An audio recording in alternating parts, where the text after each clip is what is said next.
Hey, what's up guys? Welcome to another video in which we are going to learn about Java algorithm to sort collections using sort method. So guys, basically the Java collections framework provides various algorithms that can be used to manipulate elements stored in the data structures. So guys, one of the methods that can be used is a sort method in order to sort the elements. So let's say for example in an array list we can have the random numbers which needs to be sorted. So we can use the sort method easily in order to sort the elements instead of providing our own custom defined sorting method. Now guys, the algorithms in Java are static methods that can be used to perform various operations on collections. So we have the collections class that can be used in order to call these static methods in order to perform the task based on our requirements. So guys, let us see the example of sorting using the sort method. So let us move to Eclipse IDE over here, and the very first thing that I'm going to provide is an array list. So over here we are going to store the list of numbers in an array list.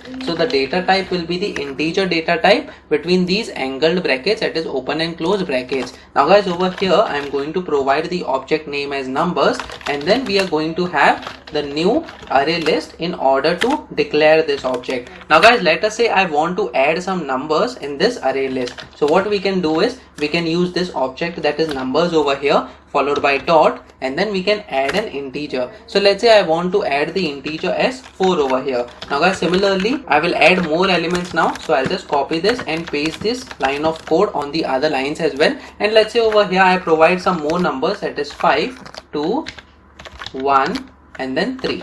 So guys, as you can see, this is not in the ascending order or the descending order, it is in the random order, that is 4, 5, 2, 1, 3. So first let us print these numbers over here on the next line of code. So I'll provide the println statement, and then we have list content is, and then followed by colon, and then we can simply put this numbers as the object. So I'll just copy this and paste this over here. So this line of code is going to print the content of the array list object. So let me just save this file and try running this code now.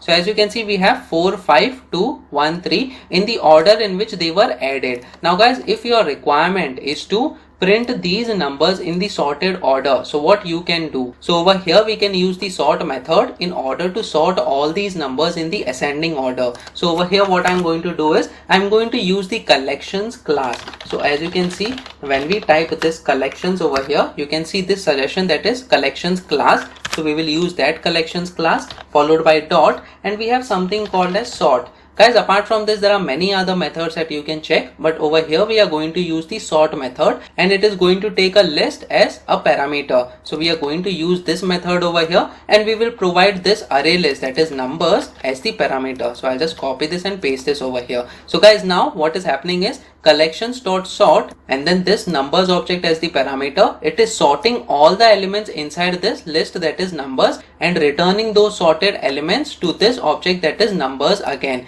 Now what we can do is I'll just copy and paste this line of code after sorting the elements of the list, and over here we can provide sorted content is, and then we will print the numbers again. So guys, let me just save this file and try running this code so that we can see the sorted content of the list. So as you can see, we have 1, 2, 3, 4, 5 as the sorted content of the list. So guys, this was possible, that's because we have used the sort method, that is the inbuilt method inside this collections class, and we can provide this list of numbers over here in order to sort all the elements. Now guys, let us check another example. So let's say using the same numbers, what I'm going to do is I'm going to use the random class. So over here we can provide the random class. Now guys, the random class is used in order to generate random numbers or any other values as well. So over here, using this random class, we will use the random as the object name followed by equal to, and then we have new random. So this is the basic way in which we can initialize an object of the random class. Now guys, what I'm going to do is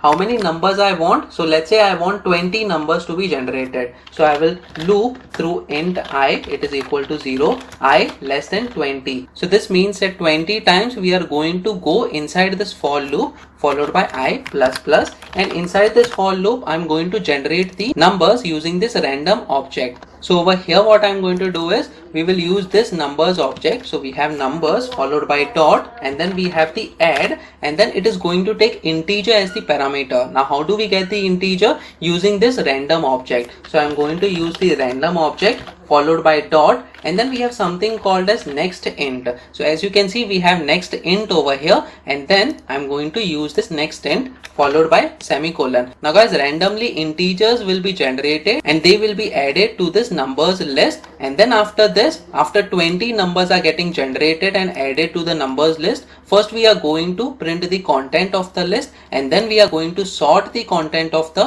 list numbers, and then we are going to print again the sorted content of the numbers. So guys, let me just save this file and try running this code now. So as you can see, we are getting some big numbers over here. That's because we have used the next int method over here and we have not provided any limit. So guys, what I will do is, there is a variation of this next int. So as you can see, we have next int followed by there is a parameter that is int bound. So what we can do over here is we can provide a specific number, and up to that number only the numbers will be generated. So let's say I want the numbers to be between 0 to 9. So we can provide 10, that is the number which will be excluded from the numbers to be generated. So this particular line of code over here, next int, after providing the parameter as 10, it will only generate the numbers between 0 to 9. So guys, let me just save this file and try running this code now. So as you can see, these are some of the numbers that are getting generated. So it is in random order, that is 3, 2, 2, 2, 9, 8, 9, 6, 4, 5 and so on. So guys, as you can see now, on the next line of code, that is the sorted content, is you can see all the numbers are being displayed in the sorted order. So first it is 0, and then we don't have the element 1. We have 2, that is 6 times, and then we have 3, 4, 5, 6, 6, 7, 7, 8, 8, 8, 9, 9. So guys, all these numbers are in a sorted order. That's because we have used the collections.sort. And guys, in this way you can easily use the sort method in order to sort the elements inside a particular list based on your requirements. So guys, practice on your own so that on different inputs you get different outputs. So guys, that's it in this video. Please make sure that you like this video so that it reaches to more people, and subscribe to this channel so that you get the notifications on upcoming videos as well. The next video that we are going to talk about is Java algorithm to shuffle collections using shuffle. So stay tuned.